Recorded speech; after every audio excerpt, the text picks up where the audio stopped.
the whole country has witnessed how I was in the last 4 years targeted politically, my image being tarnished, my name being dragged into unnecessary things.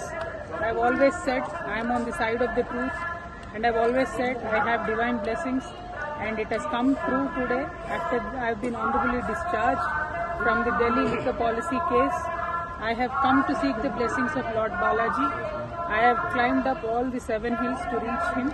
I truly believe that when you are on the side of Satya and Dharma, God will definitely protect you.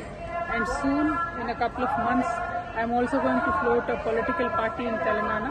I am hoping Lord Balaji will bless me to serve the people of Telangana in a better manner.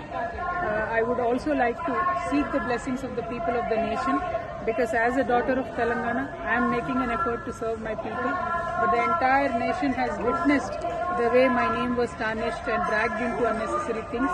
So as a daughter of Telangana, I seek the blessings of the nation. Thank you.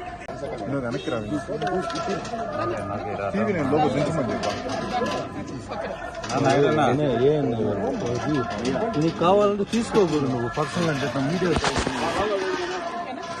జై తెలంగాణ. అందరికీ నమస్కారం. నాకు రావట్లేదు.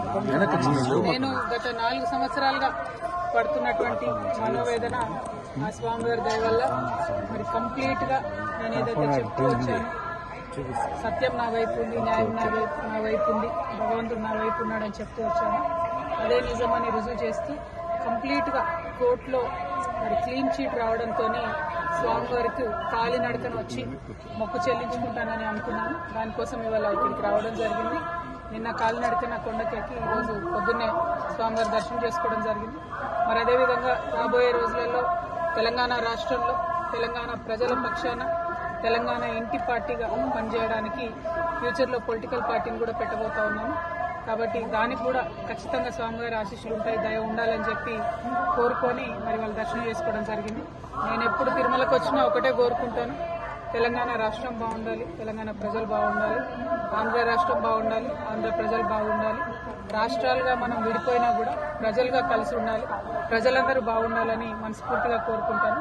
అదే జరగాలని చెప్పి మళ్ళీ ఒకసారి భగవంతుని కోరుకుంటూ థ్యాంక్ యూ. జై తెలంగాణ, జై ఆంధ్ర.